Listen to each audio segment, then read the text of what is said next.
மக்கள் சக்தி கட்சியின் ஒத்துழைப்புடன் கலாச்சார மற்றும் கலை ஆராய்ச்சி அமைப்பின் தோற்றுநரும் தலைவருமான பைஷியின் தலைமையில் ஓரியண்டல் ட்ரம்ஸ் வாசிக்கும் நிகழ்ச்சி ஒன்று ஏற்பாடு செய்யப்பட்டுள்ளது. ஏறக்குறைய 4000 மாணவர்கள் ஒரே நேரத்தில் ஓரியண்டல் ட்ரம்ஸ் அடித்து கின்னஸ் உலக சாதனையை படைக்கும் ஒரு முயற்சியாக இந்நிகழ்ச்சி ஏற்பாடு செய்யப்பட்டுள்ளது. சீன மாணவர்களோடு சுமார் 500 தமிழ் பள்ளி மாணவர்களும் இந்த சாதனைக்கான முயற்சியில் பங்கெடுக்க உள்ளனர். மலேசியாவுக்கும் சீனாவுக்கும் இடையிலான உறவை வலுப்படுத்தும் நோக்கில் இந்த நிகழ்ச்சியை பைஷியின் நடத்த முன் வந்துள்ளதாக மக்கள் சக்தி கட்சியின் தேசிய தலைவர் டத்தோஸ்ரீ தனேந்திரன் கூறினார். வருகின்ற 28 9 செப்டம்பரில் இந்த நிகழ்வு புக்கெட் ஜாலில் ஸ்டேடியத்தில் நடைபெற உள்ளது.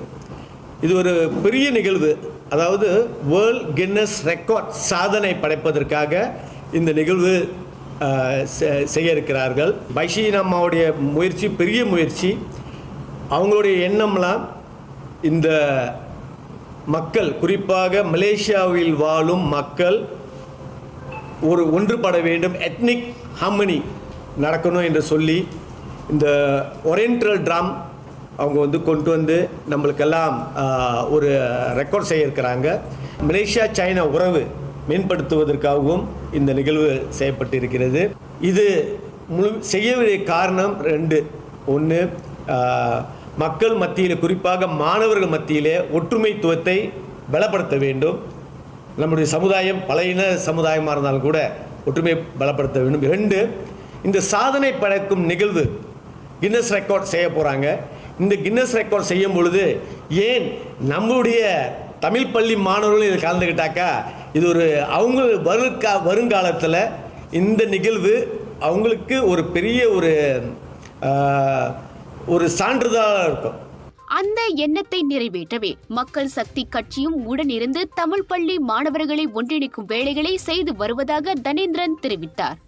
கல்வி அமைச்சின் முழு ஆதரவுடன் நடைபெறவுள்ள இந்த ஓரியண்டல் ட்ரம்ஸ் வாசிக்கும் நிகழ்ச்சிக்கு பைஷியின் வாசிக்கும் முறைகளை கற்றுக் கொடுப்பது மட்டுமின்றி உடைகளையும் வழங்க உள்ளதாக அவர் விவரித்தார். அந்த ஓரியண்டல் ட்ரம், அதாவது ஓரியண்டல் ட்ரம் நீங்கள் பார்த்துருப்பீங்களான்னு தெரியும். அது நம்ம மக்களுக்கும் இது பரப்ப வேண்டும் ஒரு பட்சத்தில் இருந்தாலும் கூட இது நல்ல ஒரு ஆரோக்கியமான ஒரு எக்ஸசைஸாக கூட இருக்கும். இந்த காலத்தில் பிள்ளைங்கள்லாம் பார்த்தா எல்லாம் ஃபோனில் விளாண்டுக்கிட்டு இருக்காங்க. அவங்களுடைய பொழுதுபோக்காக இது. இந்த ஃபோனில் விளையாடுறதோட இந்த எக்ஸசைஸ் மாதிரி ட்ராம் செஞ்சாக்கா நல்ல எண்ணம், நல்ல சிந்தனை உதயமாகும் என்று அவங்களுடைய எண்ணம் நாட்டு மக்களுக்கு நல்ல சிந்தனை கொடுக்க வேண்டும். அதனால தான் நம் தமிழ் பள்ளி ஏற்கனவே ஒரு தமிழ் பள்ளி இதில் இணைந்திருக்காங்க, சந்தோஷ தமிழ் பள்ளி, கிளாங் பள்ளி. நான் அது அதில் பார்த்தீங்களா ஒரு 100 மாணவர்கள்கிட்ட ட்ரெயின் பண்ணாங்க. இதை அதிகப்படுத்தணும், இன்னும் பல தமிழ் பள்ளிகளை இதில் ஈடுபடுத்தணும் சொல்லி தான் இன்றைக்கி ஏறக்குறைய 7 தமிழ் பள்ளி சேர்த்துருக்கோம். இன்றைக்கு முதல் கட்டமாக ஒரு 100 மாணவர்களை இன்றைக்கி டெமோ செய்தோம்.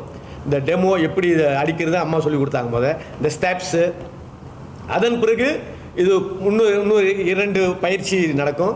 ட்ராமில் அடிப்பாங்க. அது பிறகு இவங்களே சீருடைகள் கொடுக்குறாங்க, நற்சான்றிதழ் கொடுக்குறாங்க, எல்லாமே ஃப்ரீயாக கொடுக்குறாங்க. எதிர்வரும் 28 செப்டம்பர் மாதம் புக்கெட் ஜாலில் அரங்கில் நடைபெற உள்ள இந்த நிகழ்ச்சியில் பொதுமக்கள் அனைவரும் கலந்து சிறப்பிக்குமாறு ஏற்பாட்டு குழுவினர் கேட்டுக்கொண்டனர்.